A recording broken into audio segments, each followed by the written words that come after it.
Hello there, Data Center Universe. It's Joshua Feinberg from DCSMI, and I am thrilled to welcome you to this week's Data Center Go-to-Market Sales and Marketing Q&A live stream, where each week I tackle a handful of the biggest questions across the data center go-to-market universe, including sales, marketing, customer success, and many companies known as account management, product, channel partnerships, and executive sponsors responsible for orchestrating, pulling together, uniting the whole GTM go-to-market team. And it doesn't matter what part of the data center ecosystem you work in, regardless of whether you're from an operator like a co-location, wholesale, hyperscale, edge, or modular kind of company, or maybe you're from a technology or facilities related company that sells to or partners with data centers, either data center operators or enterprise data centers, or perhaps you're from a construction company that builds data centers and designs data centers, or from a real estate or an investment related company that's responsible for things like REITs and raising capital, or perhaps you're from a sales and marketing related company that provides outsourced services to digital infrastructure and data center related companies. But regardless of your role on the go-to-market team, regardless of what your company does, you're for sure in the right place if you want to learn all about elevating the role of sales, marketing, and go-to-market professionals in the growth of the data center industry. That's what we're all about at DCSMI, the Data Center Sales and Marketing Institute. This week, what is on the agenda? We're going to talk about cable management companies getting to IT contacts in data centers. We'll look at how a data center and critical infrastructure maintenance company can grow its client pool. And then we'll turn our attention to how co-location data centers plan for revenue growth. After that, we'll take a quick message from our sponsor. Then when we come back, we'll look at how a data center construction and infrastructure company can improve its branding, how to generate data center decommissioning projects, get that request quite often. And then we head down the home stretch and we'll look at how a green data center business can reach out to customers. So without any further delay, let's jump right into this week's first question.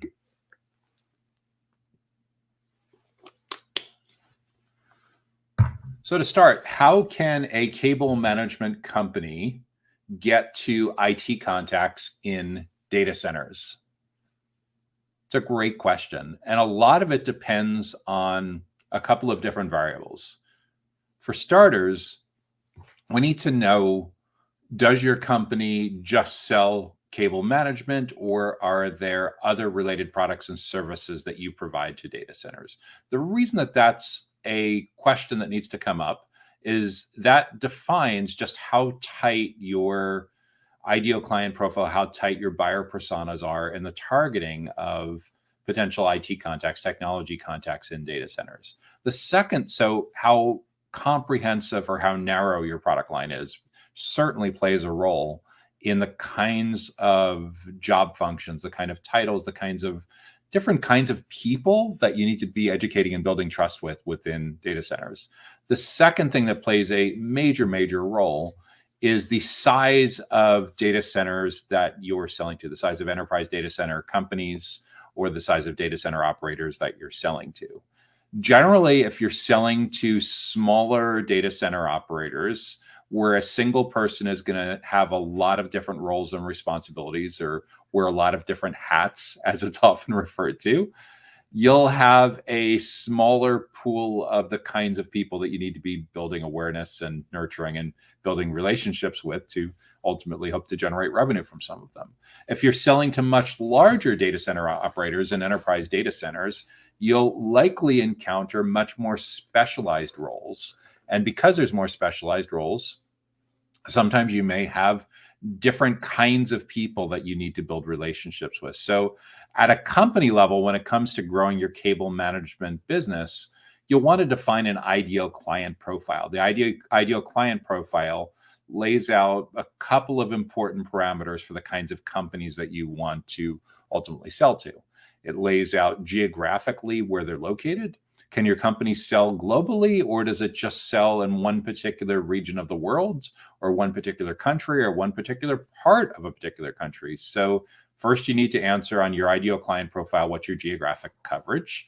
Second, what size companies do you sell to, which are big enough to be a good fit for what you have to offer, but not so large that it would be a completely different kind of sales process, sales cycle that involves much more operational complexity than your company may be able to navigate. So there's a geographic component, a company size component, and then in some cases there may be an industry or business model component where certain kinds of who the data center sells to, what kind, if they're multi-tenant, what kinds of industries and business models are hosted within that facility, or if they're a single like hyperscale or wholesale or enterprise, what the nature of their business is. Sometimes that can impact what kinds of companies are a good fit or not a good fit. Not so much in cable management, but in other parts of the data center ecosystem, you start to get into regulatory issues that can dramatically impact how effective your company can be, depending on whether you're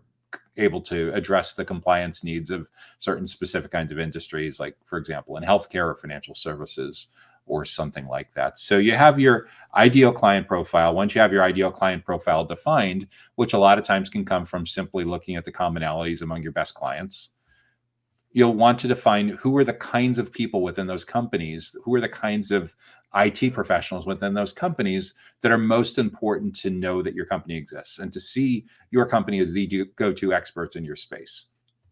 That's how you segment within the ideal client profile, and you end up with a couple of different buyer personas. A buyer persona is a semi-fictional representation of an ideal client that you want to do business with based on actual research and some select educated speculations. So you'll really need to, especially if you have limited resources, pick your battles and prioritize who your most important buyer persona is, your primary buyer persona, who your second most important buyer persona is, the secondary buyer persona. In some cases, you may have a tertiary buyer persona, the third most. How do you make these decisions? It's who's most profitable? What's the easiest sales cycle? Who's the best internal champion? What maps most closely to your current product roadmap and where your product roadmap is going to be 3, 6, 12 months down the road? All of those factor into how you prioritize your buyer personas. And in some cases, you may end up with a negative buyer persona. A negative buyer persona is a category of a person that you might encounter in one of these companies that just puts a whole monkey wrench in the process of being able to do business successfully. You've dealt with this kind of stakeholder over and over and over again. They're kind of toxic to your sales and customer experience process. And if you know that this person comes across your funnel or your lead generation, you want to try to exclude them out as rapidly as possible to avoid wasting resources of your sales teams. So when it comes to what a cable management company can do to get to the right IT contacts in data centers, having clarity at the company level is going to be incredibly important for building your target account list, doing basic account-based marketing. Having clarity on who the stakeholders are becomes incredibly important for how to segment and personalize your events and your messaging and your content experiences. And then once you have those buyer personas done, it's important to actually do the research and formulate, document what's most important, what's top of mind for each of these buyer personas. And you may want to spend more resources going deeper on the more important buyer personas, on the primary buyer persona and the secondary buyer persona. And for each of those, you'll likely end up with a multi-page document after you've looked at least 10 or 20 representative people in each of these segments. And on the document, you should understand the consensus on their goals. You should understand the consensus on their challenges, who they're influenced by, where they hang out online and offline. And that document, that framework, becomes incredibly important for developing a content strategy, a go-to-market strategy, an event strategy that helps you get in as early as possible and as often as possible in the right context, so that you're seen as experts, subject matter experts, consultants, trusted advisors, teachers, and perhaps even rising all the way to the level of being seen as thought leaders.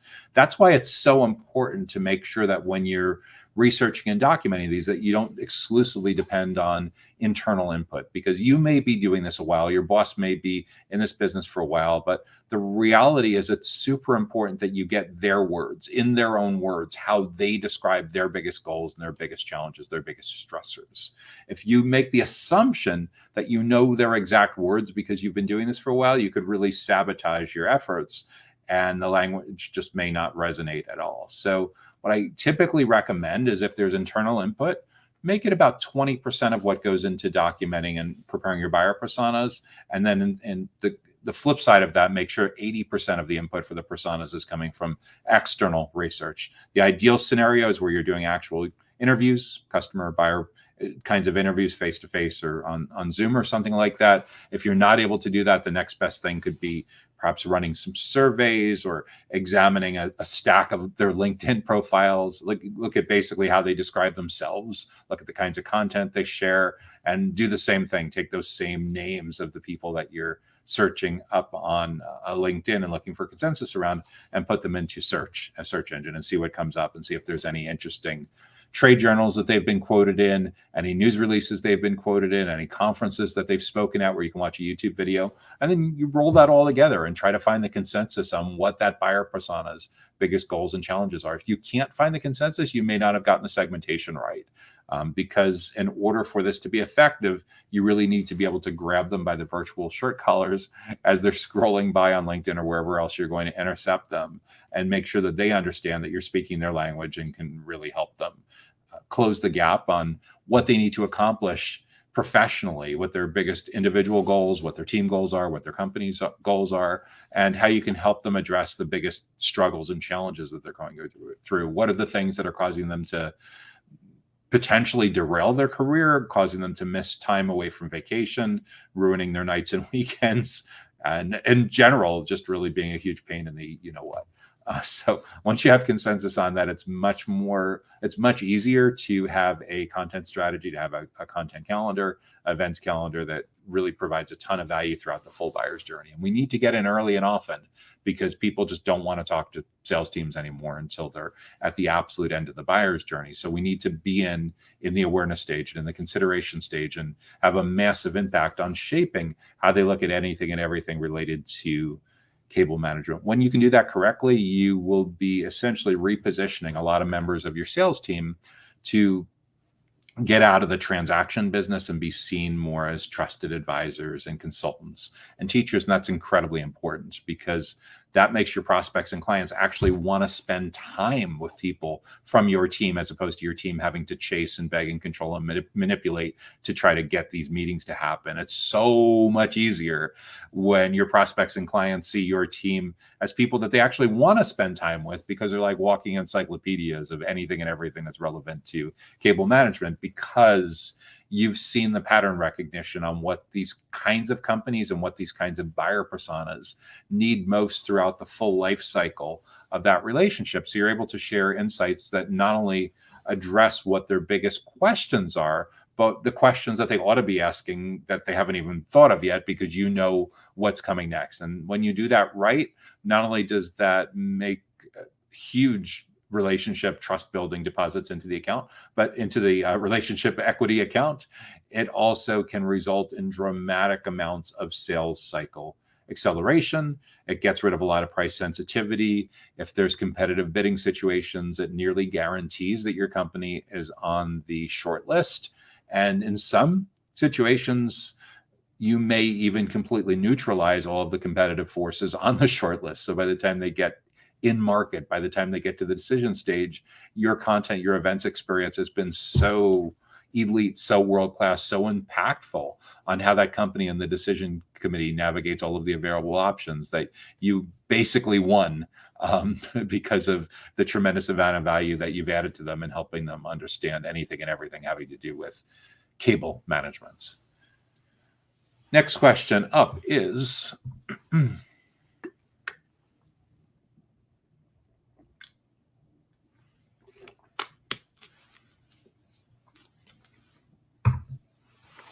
how does a data center and critical infrastructure maintenance company grow its client pool? Maybe called its client list, client roster, customer roster, customer list, whatever you want to call it. So your company provides maintenance for data centers and critical infrastructure, and you want to grow your client base. So what do?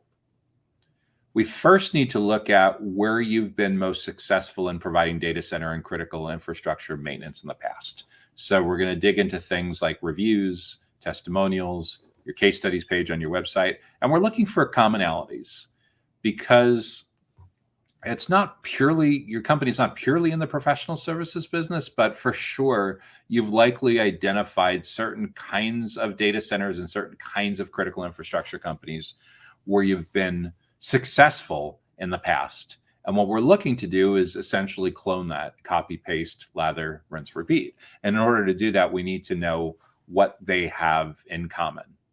What they have in common will likely intersect with some parts of your business that are inherent to what it is that you actually do. So this will help us define your client profile, your target account list, because we'll know like where your company can successfully provide data center maintenance and critical infrastructure maintenance geographically. Is it globally? Do you have hundreds of thousands, tens of thousands of employees all over the planet and can provide these kinds of services in dozens of different geographic regions globally and dozens of different locales and dozens of different languages? Or are you a lot more localized? Are you ideally suited to serve clients in a certain metropolitan area, in a certain region of a country, in an entire country, in a group of countries, in a certain continent? Again, you can answer that question because it's something unique to your business model and your service delivery capabilities for where you're actually able to provide data center and critical infrastructure maintenance. But that's super important to defining what you're going to do with your targeting. If you are selling globally, then some things like organic search or organic social could actually play a little better because you don't inherently need the targeting and the segmentation. If you sell in a much more narrow geographic market, then it becomes more difficult to make organic search and organic social work because it largely depends on the quantity and quality and the precision of your followers, of your connections, of your subscribers. The more narrow your market is, the more effective things like outbound account-based marketing, targeted LinkedIn ads are going to be extraordinarily effective.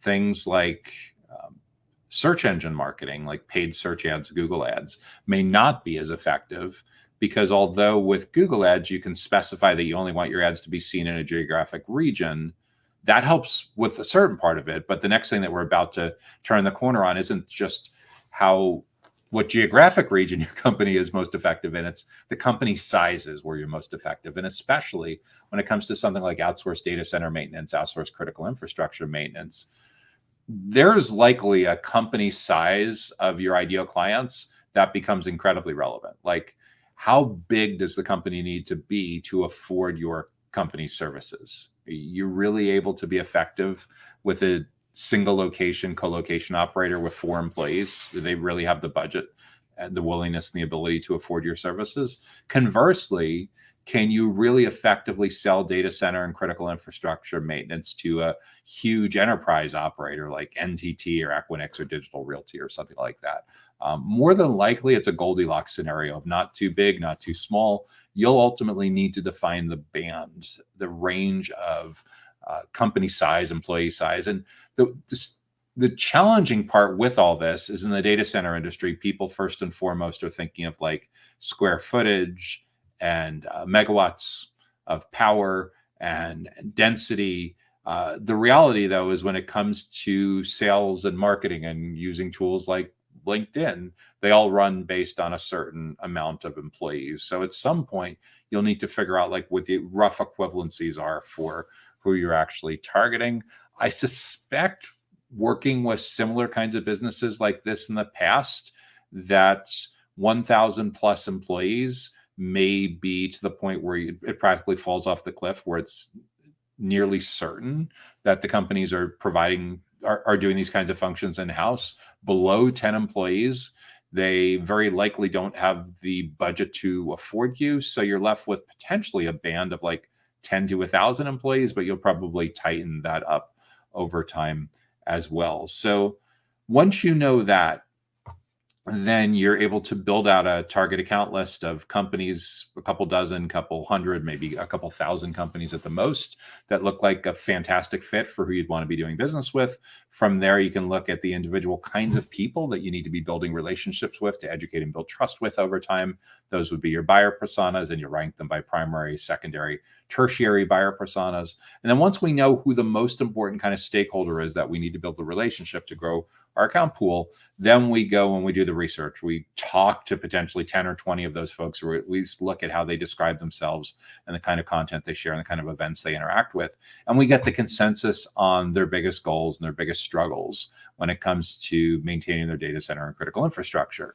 Once we have consensus on that, then we're going to go about building a content and events calendar where we can show up, our entire go-to-market team can show up as early as possible and as often as possible to educate and build trust with those potential clients. Because in a world where 83% of a typical buyer's journey is now over before sales contact, if we don't get in early, we're going to be practically invisible. In other words, we're just a non-factor. We're not going to be considered at all. And if they do manage to find us at the absolute tail end, the only thing that could possibly, and this is a very remote possibility of winning them over, is by severely undercutting the competition. But that's a race to the bottom. You're going to destroy the profitability of your company. You're going to demoralize your employees. It's much more practical to realize that, okay, there's quite a bit of subject matter expertise in your company. Now we need to take the really smart, really experienced people in your company, and we need to get them in as early as possible and as often as possible, so your target accounts, so the most important buyer personas at your target accounts,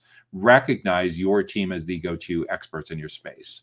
And the way we do that is we recognize that we can't just wait till our prospects and clients are quote unquote in market, because only 5 or 10% of people are in market at any given time. And the journey at that point is at least 83% over. We need to get in the awareness and the consideration stages of the buyer's journey. We need to have an active role in as many of the 28 touch points as possible between complete stranger and purchase decision. And the way we do that is we show up as teachers, as trusted advisors, as subject matter experts, as consultants, and possibly even thought leaders. We need to be the ones teaching our prospects and clients anything and everything that can help them do their job better when it comes to all aspects of data center maintenance and critical infrastructure maintenance. So it's a repositioning exercise. Your sales people can no longer show up as transaction-focused salespeople who are just focused on getting opportunities onto the deals board and cramming them down prospects as quickly as possible and being as aggressive as possible and forcing meetings on them. The reality is your prospects and clients need to want to spend time with members of your team, because they see them as dramatically impacting their understanding of all the issues that are important to maintenance of their data center or their critical infrastructure, because you've seen the patterns on what works for these kinds of companies and what doesn't work, and what works for these kinds of buyer personas and what doesn't. And you're taking the time to invest and do this the right way so that your sales professionals now show up looking more like Big Four consultants rather than just car salespeople. They need to look more like the doctor-patient consultative kinds of relationships. The kind of vibe that your prospects and clients get from your sales team should feel a lot more like they're talking to an elite consultant from like PwC or KPMG or EY or Deloitte or something like that. When you can take that up next level, it is a game changer for your ability to impact how those prospects and clients navigate the full buyer's journey, the criteria that they're going to use to judge all the other options that they evaluate. And you'll know this is working because by the time your salesperson, your account executive goes in for that first meeting, they are literally quoting your content back to you that they've used as the framework and the methodology for their entire team. Everyone always says, like, how do I get the decision maker? What's super important is that your content is so helpful that the one stakeholder that originally finds you is very responsive when they get that email back from you that says, who else should be reading this? Who else should attend this? Who else should be watching this? We all know that data center maintenance takes a village. It typically involves people across operations, facilities management, finance, whatever. you give the 5, 6, 7 different roles within a data center operator, enterprise, or critical infrastructure that are typically interested in maintenance, and you prompt them, and you're like, oh yeah, actually no, I should pass this, because when they're forwarding around your content resource or your event invitation or your webinar recording or what have you, they're not sticking their neck out on the line by formally recommending that their employer do business with your company. All they're saying is, hey, I found this great resource, check it out. And when that happens, that's how you start to win over the committee. That's how you start to understand how you map the committee, of understanding who actually is on the decision committee, because you start to look down at your CRM like HubSpot or something like that. You're like, oh, this is really interesting. In the last hour, 6 people from the same company have registered for our webinar. They must be talking about us. That is awesome. And oh yeah, everyone that registered wrote in their biggest data center maintenance challenge that they're going through. So now I have this incredible level of intelligence on how each person perceives their biggest problem. Understanding what it takes to educate and build trust is the major, major unlock to growing this kind of business in the future. The challenge is there's still a lot of people controlling the budgets and the purse strings that are still doing the business the same way they did 10 years ago, when the world has dramatically changed. 10 years ago, about half of a typical buyer's journey was over before sales contact. Now more than 80% of a typical buyer's journey is over before sales contact. Remember the first couple of years of the 2020s when most people were staying home and working from home? That dramatically accelerated things. As baby boomers retire and the decision makers are flowing more down to Gen X and millennials, and in some cases even Gen Z, you can be sure that there's a lot more self-propelled, self-driven research that's going on. So the question is, what is your company going to do to make sure that you get in as early as possible, as often as possible, and are seen as the go-to experts in your space when it comes to anything and everything having to do with data center maintenance and critical infrastructure maintenance? The ball's in your court. Next question up is,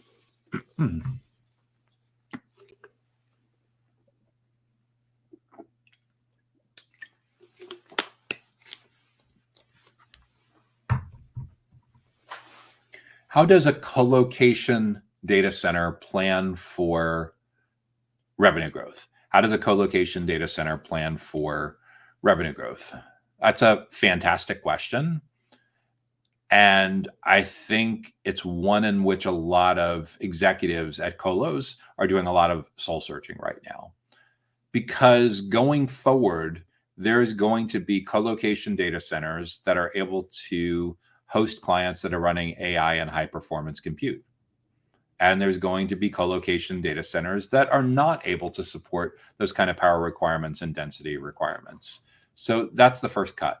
The second cut, and this is something that I've seen probably for about at least 10 years already, is there's the single location colocation business, the multi-location colocation business, 2, 3, 4, maybe a handful of locations. And then there's the colocation business that scales nationally or potentially even globally. And each of those companies is able to attract a different kind of client. Because if you ever heard the expression decades ago that no one ever got fired for buying IBM, there's a very real kind of client that only wants to buy from the biggest of the big, that needs to buy from an Equinix or an NTT or a Digital Realty or a Switch or something like that. However, there's also a certain kind of client that doesn't want to do business with the big guys and instead wants to deal with a colocation operator where they have a personal relationship with the owner, a single or small multi-location kind of colocation operator. And then there's a lot of opportunity in the middle. So this would be like the Tier Points, the Flexentials, the QTSs, the DataBanks, the Vantages, and some of them are more wholesale and a little more hyperscale and less colocation. You get the idea here is that there's small, medium, and large when it comes to data center operators, regardless of whether you're focused on retail colocation or more wholesale or more hyperscale. And what it largely comes down to is you need to be very self-aware of where you can win, where your happiest, most profitable clients are coming from, what makes their business tick. Like, especially with a data center operator, for sure, there's going to be business model and industry considerations because the clients are going to make certain kinds of demands for compliance that you either have or you don't have. Along the same line, there's going to be clients that make demands for multi-location. So obviously, if you're a single location, co-location company, those clients are also going to be off the target account list, are not going to be within your ideal client profile. So there's business model and industry considerations. There's how many locations you have.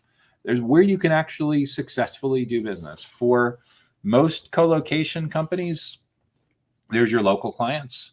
And then there's your clients that are outside the geographic area, but want to have a presence, need to have a presence for latency reasons, or perhaps for regulatory reasons in your local market. So you can be a single location, co-location operator in New England within the United States, or within the Pacific Northwest within the United States, or within Finland, or within South Africa, or within Malaysia, and you have your local market. Those are the people that you could potentially have into your facility on a regular basis for tours and educational events like breakfast seminars and lunch and learns and networking events. And that's a certain kind of playbook. And then there's a completely different kind of playbook with a client that's decided that they need to have a co-location presence in Salt Lake City or Helsinki or Manila or Pretoria or something like that. So there's two really completely different kinds of playbooks that your marketing, your sales would potentially execute on. And in a big enough scenario, I would actually recommend that you specialize your marketing hire, your marketing team, depending on whether they're marketing local or marketing outside of your geographic area, because it's completely different muscles. The person that's selling globally for your single location or multi-location data center and isn't going to see its prospects and clients face to face, that you need product marketing and the ability to conduct Zoom meetings and virtual tours and things like that. That's at an elite world-class level.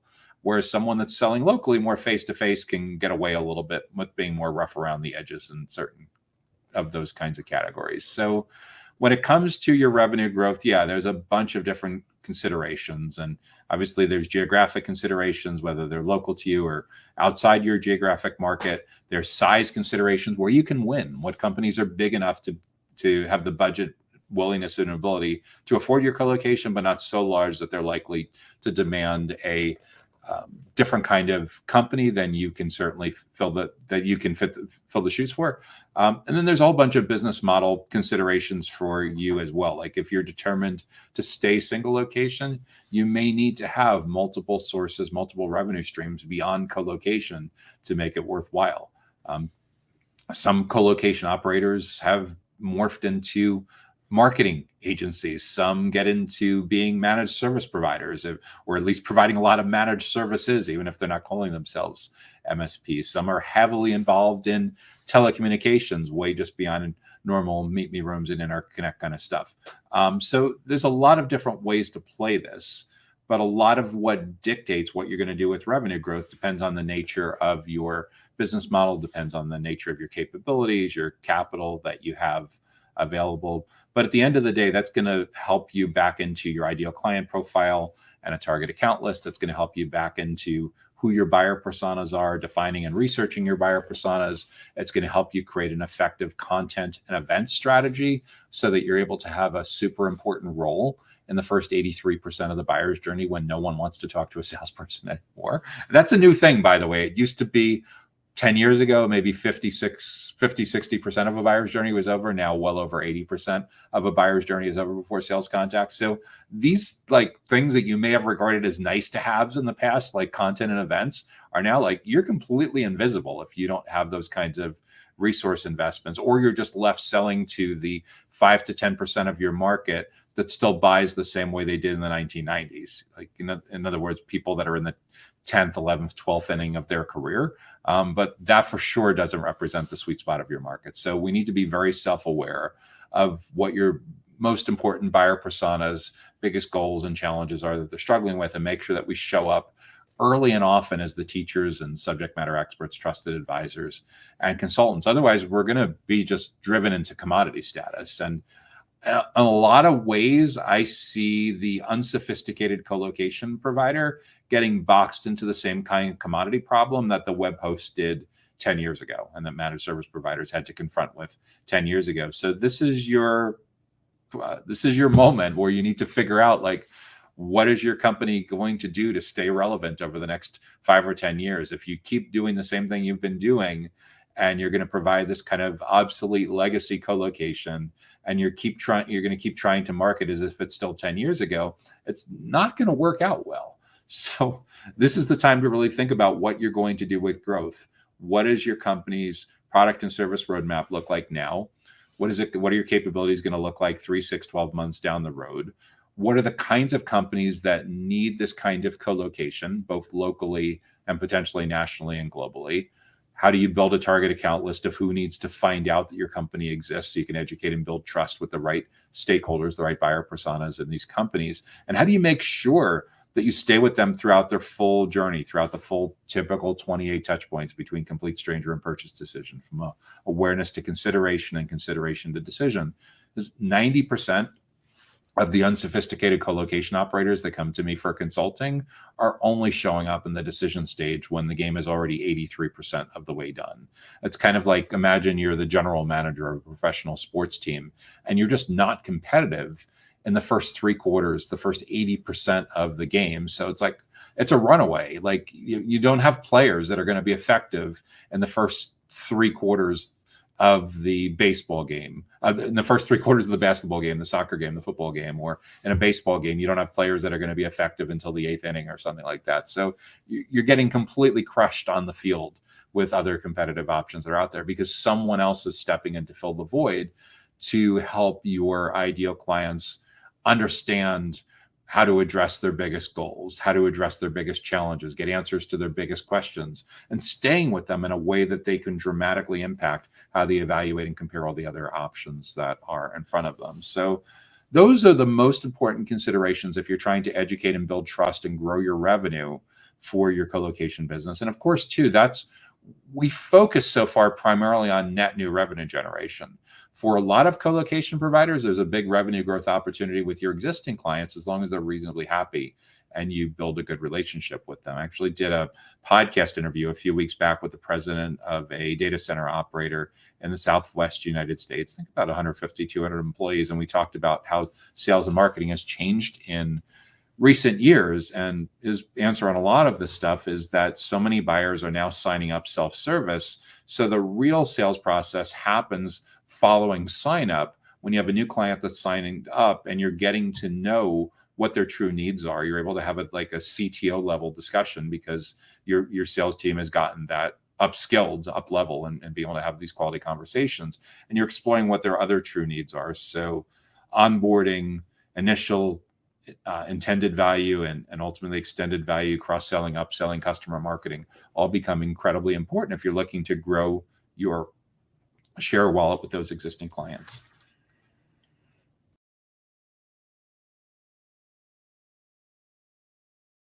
Data Center Go-to-Market Sales and Marketing Q&A is sponsored by DCSMI, elevating the role of sales marketing and go-to-market GTM professionals in the growth of the data center industry. To stay informed about upcoming episodes, subscribe to the Data Center Sales and Marketing newsletter on the DCSMI website at www.dcsmi.com. Again, that's www.dcsmi.com. Now, back to Data Center Go-to-Market Sales and Marketing Q&A.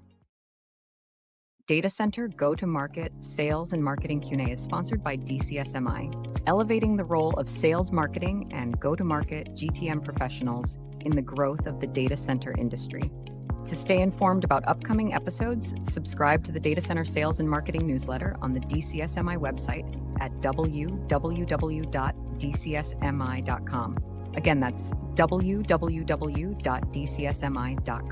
Now, back to Data Center Go-to-Market Sales and Marketing Q&A. Hey, it's Joshua Feinberg from DCSMI, and you're watching the Data Center Go-to-Market Sales and Marketing Q&A live stream, where each week I tackle a handful of the biggest questions across the full go-to-market team, across the full data center ecosystem.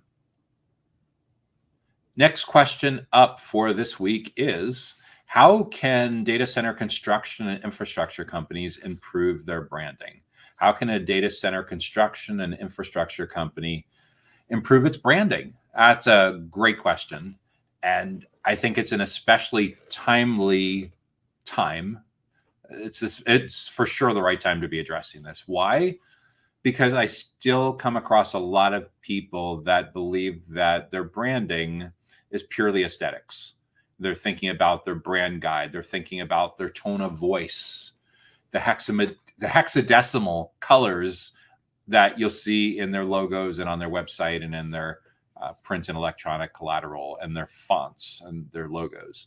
The reality, though, is in a self-propelled buyer's journey where 83% of the buyer's journey is over before vendor contact, your brand is no longer limited to just the factors that would normally be the domain of a creative director. Your brand is now everything that the marketplace says about you when you're not in the room. And given that you're no longer in the room for most of the buyer's journey, the first 83% of that buyer's journey, that is an enormous, enormous amount of gap that we need to fill between dealing with branding as if it's 10 years ago and dealing with branding today. So what can we do to dramatically influence how the marketplace talks about us when we're not in the room? Because your salespeople are really not going to be welcome in the room for much of the buyer's journey anymore. They're really getting squeezed out.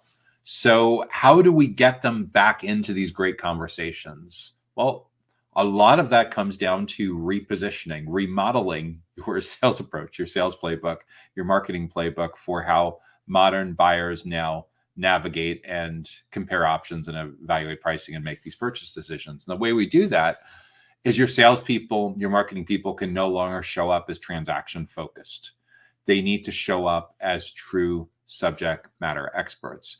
Increasingly more, I'm talking to sales leaders who have made such large investments in their technical skills that many of them could actually have a side hustle nights and weekends being a fractional CTO to small and medium-sized businesses. It's that next level. So if you have gotten to that level with you and your team, give yourself a nice pat in the back. You're on the right track. If you're still thinking the rules don't apply to you, I would challenge you to think about how many times a day you pick up this device yourself. Is it the first thing in the morning? First thing you look at in the morning when you get up? Is it the last thing you look at in the evening before you go to bed? Do you look at it anywhere from dozens to hundreds of times throughout the day? This is the remote control of our lives. And there's an excellent chance that your buyer personas, your most important stakeholders at the kind of companies that you want to do business, are spending their days the exact same way. Are you really going to tell me that the internal champion for a data center construction project, an infrastructure kind of project, is communicating with their vendors and partners using a fax machine or a dial-up modem or one of those paper envelopes that used to have the little red string that you tied around and you passed around from person to person and they initialed that you saw it? Are they getting their phone messages using those little pink while you were out messages? Now I'm, really dating myself for things that happened in the earlier stages that I saw in offices happening in early stages of their career. But like, if your buyers would laugh you out of the building if you asked them for their fax number, don't make your investments as if you think that that's actually how they're still doing business.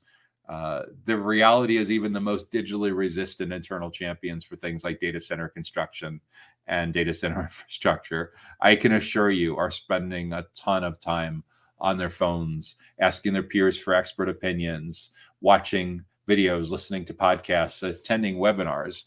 And if you don't realize this yourself, then it's time to go back to the drawing board and do your buyer persona research. Don't make these assumptions based on things that you think might be true, but may be off the reservation, completely wrong from the actual factual reality that's out there. That's why when it comes to identifying, after you've identified your ideal client profile and you're figuring out who are the buyer personas that you need to build relationships within these companies that need construction infrastructure, when you're segmenting out your buyer personas, you actually need real research to document their goals and their challenges. It's fine to talk to some internal stakeholders on your team and use that for a little bit of the research, maybe 20, 25%, but 80% of that research needs to come from actually talking to real prospects and real clients face to face or over video meetings or phone calls. Or if you don't have access to that, at the absolute minimum,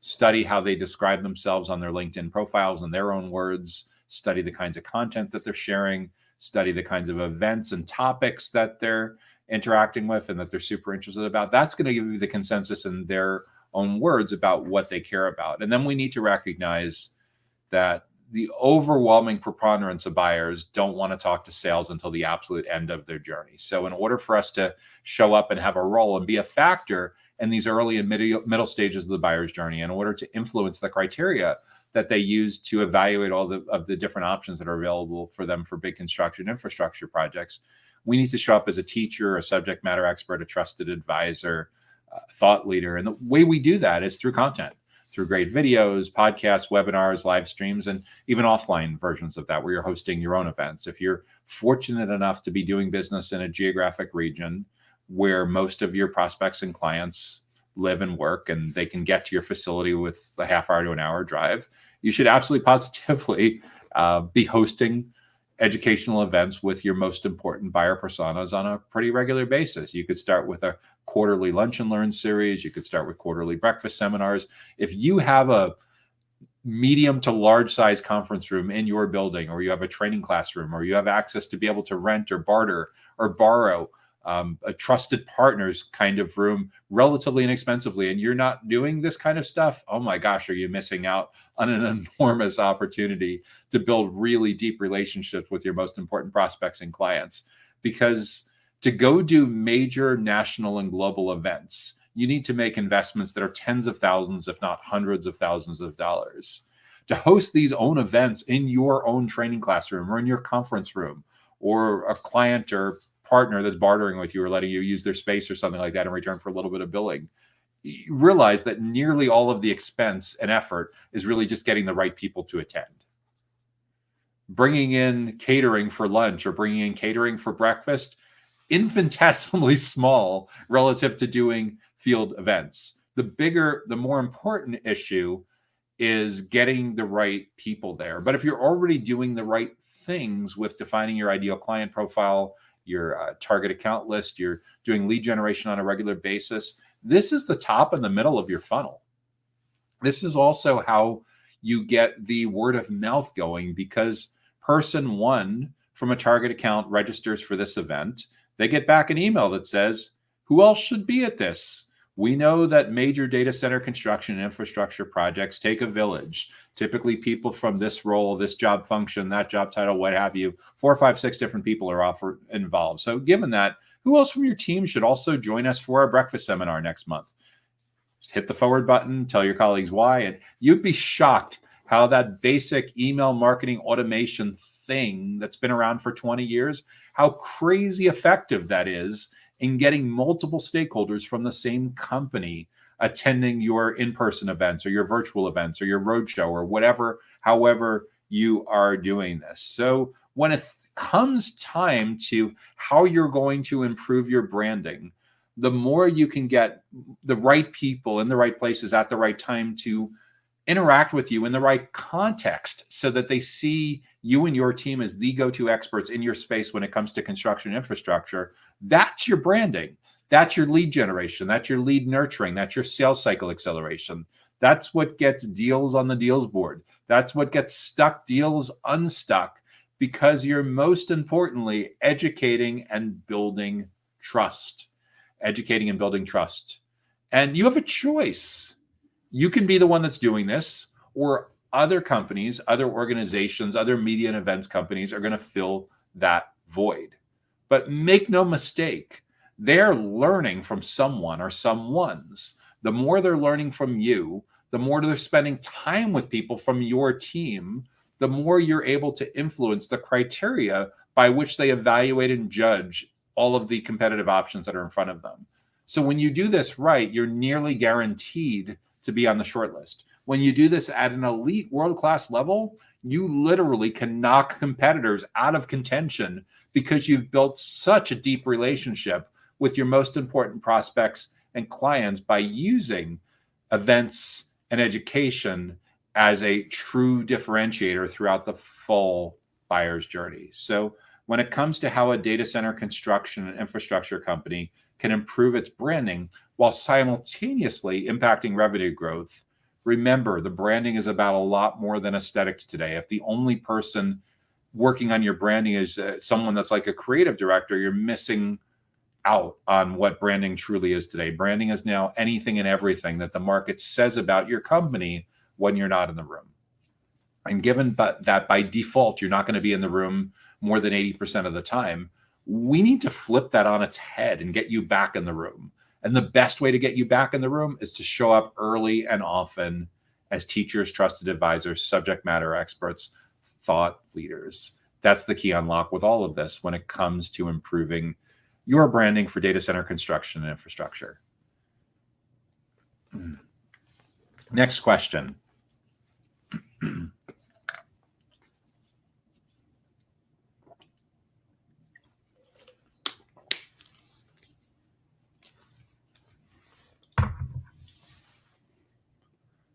How do we generate data center decommissioning projects? How do we generate data center decommissioning projects? Yeah, I've actually worked on this one with a couple of clients already. So the interesting part with AI and high performance compute is it's making a lot of legacy data centers obsolete. In the same way that if you've worked in your career in IT, you know that back in the heyday of Windows desktop and server, literally were operating systems that were forcing a hardware refresh cycle, right? So in a lot of the same ways, AI and HPC, high performance compute, is actually forcing a data center facility refresh cycle because a lot of the legacy facilities just don't have the power. They don't have the density to be able to support the kind of requirements going forward. So to generate data center decommissioning projects, we need to recognize that there's going to be a lot of legacy data centers that are decommissioned purely for that reason. And there's going to be a hand-me-down effect going on to a certain degree. On our podcast, I interviewed someone who was a former operations executive for one of the big three hyperscalers.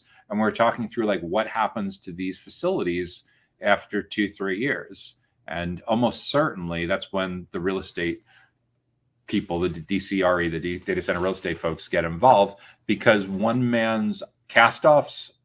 person's cast-offs are another operator's treasures. So this is where a former facility from one of the big three hyperscalers gets acquired by one of the outsourced hyperscalers or one of the big national or global colocation facilities.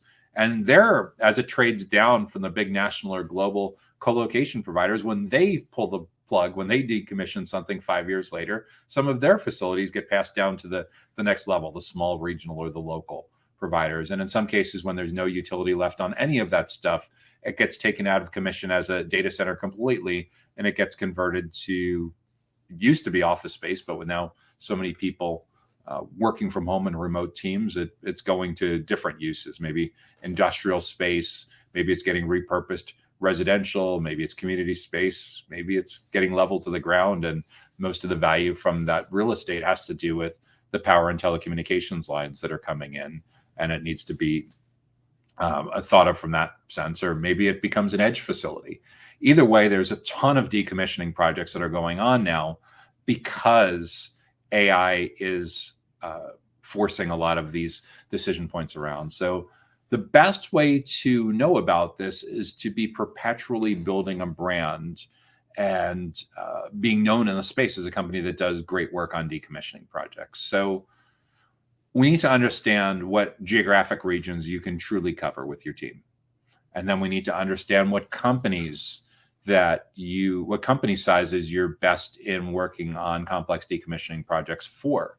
Like, for example, does your team really have the capability to work with all size data center operators? Are you equally as effective decommissioning 3 data centers from a small regional company or decommissioning some massive facilities from large hyperscalers or global data center operators? And again, you can answer that question based on your talent and process and expertise and capital that you're able to deploy with all this. But yeah, you need to understand like the regions you can operate and the company sizes you can operate. Once you've done that, it'll enable you to build a finite list of target accounts that you want to grow these relationships with over time. probably anywhere from a couple dozen to maybe most likely a couple hundred, in some cases a couple thousand kinds of companies that you think are going to have decommissioning projects coming up in the next 6, 12, 18, 24 months, whatever it is. And then we need to understand who the stakeholders are in those companies that we want to build relationships with. When it comes to decommissioning, it depends entirely on the size of the data center that's being decommissioned. What are the most appropriate roles to build these relationships with? In large enough facilities, there's going to be decommissioning, whole decommissioning teams that you work with, their counterparts to your team. In smaller companies, this could be as it's a couple dozen employees. You may be dealing directly with an owner or a CEO or CTO or something like that, and everything in between. But how many different hats, how many different roles they have will depend immensely depending on the size of the data center that you're doing this decommissioning work. But yeah, once you have an idea of the most likely couple hundred companies that you want to build relationships with, how can you create content that allows you, and experiences and events that allows you to stay with them throughout their full life cycle, throughout their full journey? So I would look to do things like hosting a weekly podcast where each week you interview a different decommissioning expert, either from other companies, other outsourced companies in your space, or internal resources that are experts on decommissioning. I'd host live streams and webinars on these topics on a regular basis. And of course, the topics that you talk about on all of these should be a function of what you discover when you do your buyer persona research, the biggest goals and challenges, because you want to make sure that you're not just seen as a decommissioning vendor. You want to make sure that your company and your team are seen as the definitive go-to experts on anything and everything having to do with data center commissioning. And in today's world, where so much of the journey is over before sales contact, we need to make sure that we're able to get in early and often in this self-propelled journey. And the way to do this is content and events experiences, elite experiences that really enable you to do a ton of great education and trust building with the most important stakeholders in these companies, so you stay with them throughout their full journey, throughout as many of the 28 touch points as possible. So you're nearly guaranteed to be on the short list as they get a little further down and they start to knock out and qualify versus disqualify certain companies that they want to work with. And these are massive, massive projects. I've talked to people where they're literally taking millions or tens, 8 figures in equipment out of the facility and getting a chance to be able to recycle. And they do partnerships and deals on rev shares and things like that. But at the end of the day, it's about really understanding your target addressable market. It's understanding the defined companies, the target account list of companies that have these decommissioning projects. It's about understanding the stakeholders and building relationships so you stay with them throughout the full journey. If you're just using outbound and trying to force these meetings all the time, you may not be selling how they actually want to buy. I guess in theory, if you're selling to people that are 40, 50 years into their career and they're still doing business the same way they did in the 1990s, knock yourself out. But if you're selling to a more balanced decision committee, a more balanced company where you're dealing with a mix of a little bit of baby boomers, a lot of Gen X, a lot of millennials, some Gen Z, you need to understand just how much the journey's changed over the past 10 years, where nearly all of it is over before vendor contact. And the only way that we're going to get you in there early and often is to show up as the teachers, to show up as the consultants, to show up as the experts. You can do that, or one of your competitors is going to do it, or there's going to be a media or events company or channel company or something like that that's going to show up and fill that void. But understand, they're learning from someone. If they learn from you, this can be a dramatic accelerator in the quality and the quantity of your relationships for these decommissioning projects. If you're trying to act as if your decommissioning clients don't know about these things and they're still doing faxes, and they're still doing postal mail, they're still getting all their information from print trade publications. In other words, you think that they're still living in the early 2000s or the 1990s. I don't know what to tell you, except get more self-aware about who they are, what they care about, and what their preferences are when it comes to anything and everything having to do with their decommissioning needs. Okay, that brings us to the final question that we're going to address in this week's Data Center Go-to-Market Sales and Marketing Q&A live stream.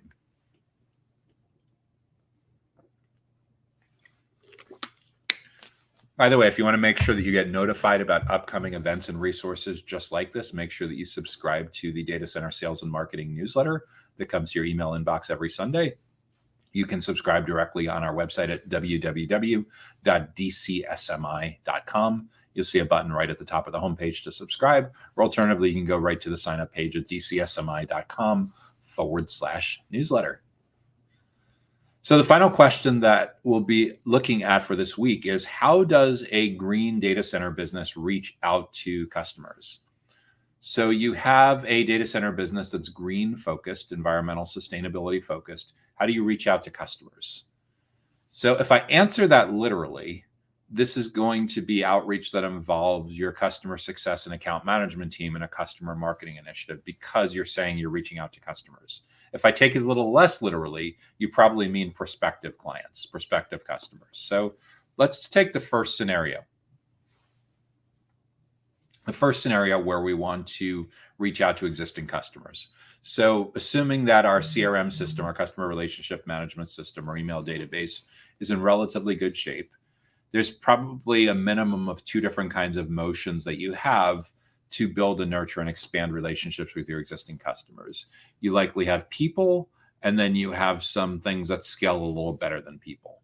The people would be like your CSMs, your customer success managers, or your account managers, your AMs, depending on what you're calling it. These are the folks that work with your existing customers to make sure that they're getting great value from your data center related business. They make sure that they're happy with uptime. They make sure they're happy with their bills, that there's no surprises, that you know what's coming next. You've knocked it out of the park on onboarding. You've knocked it out of the park on getting to initial value, intended value, and extended value. And there's great relationships with there. And hopefully there's the unit economics are strong enough that you can actually support hiring great people and having your great people have a decent enough ratio relative to the number of clients they manage that they can build great relationships with your existing clients.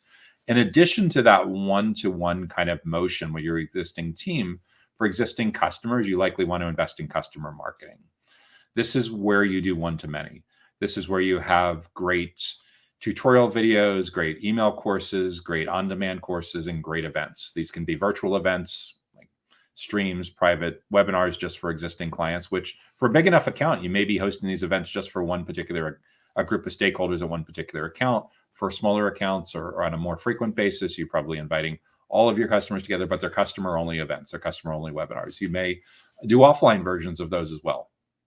In-person events, customer conferences, customer user groups can be hugely, hugely impactful for reaching out to your existing customers. So that's the existing customers.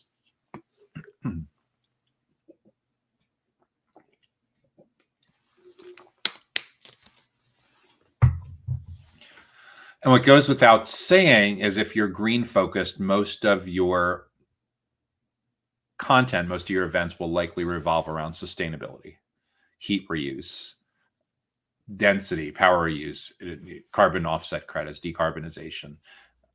Their own words, of course. Do the buyer personas, make sure you know their own words about what's top of mind for them, and then deliver a ton of value to your existing customers.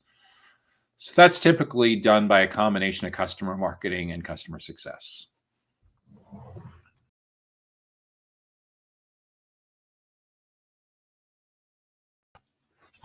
What about future customers? Future customers, that's going to be a go-to-market playbook that's run by traditional marketing, what's often called sales development reps, account executives. And again, it's a similar kind of focus on a certain kind of company. Ideal client profile, your total addressable market, probably nothing new there, having a target account list, and the buyer personas who you want to build these relationships with as future potential clients that care about sustainability, that care about your green data center business. So what topics should you be creating content around? Your blogs, your videos, your podcasts, your webinars, your offline versions of those, your breakfast seminars, lunch and learns, and similar kinds of events. Let your buyer personas dictate the priorities. In other words, don't assume that you know what they care about. Do the actual research. Maybe 20% of the input for what goes into your buyer persona document comes from internal stakeholder interviews, but 80%, most of that input should come from external research, from ideally face-to-face conversations. Second best would be video conversations. If you can't get access to either of those, then at the absolute minimum, you should be looking at a stack of representative LinkedIn profiles and search footprint for those individual people about how they describe themselves, their words on what they care most about, what's stressing them out the most, where they spend time, what they spend time on, all the sources of influence. That'll give you the consensus on what your whole go-to-market playbook, your sales and marketing efforts should be focusing on for future clients for your green-related data center business. But the key thing is we need to remember that most of your customers, most of your future customers don't want any vendor contact, don't want any sales contact till they're nearly ready to purchase. Gartner found 83% of a typical journey is over before vendor contact. The only way we're going to get you in early and often enough is to completely change your mindset with this. So instead of being just focused on closing a transaction and getting a deal on the deals board, that we're focused on getting you in early and often as the teacher, the subject matter expert, the consultant, and the trusted advisor. So when it comes to how your prospects, how your future customers think of green data centers, your company is in there as often as possible and as many of those 28 touch points throughout awareness and consideration decision. So the decks are really, really strongly stacked in your favor when it comes time to the purchase decision. So that's how a green data center business can reach out to both existing customers and future potential customers. And then the outreach is just simply a matter of outbound and ads and social reach and email and all the typical things that are hopefully in your go-to-market playbook.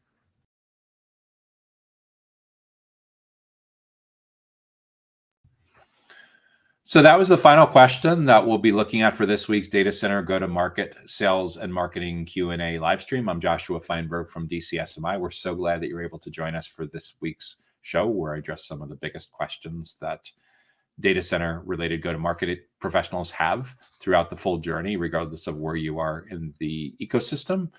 We host these each week. We look forward to seeing you back again next week and hope you're having great success with growing your business. Let us know how we can help. Take care now. Data Center Go-to-Market Sales and Marketing Q&A is sponsored by DCSMI, elevating the role of sales marketing and go-to-market GTM professionals in the growth of the data center industry.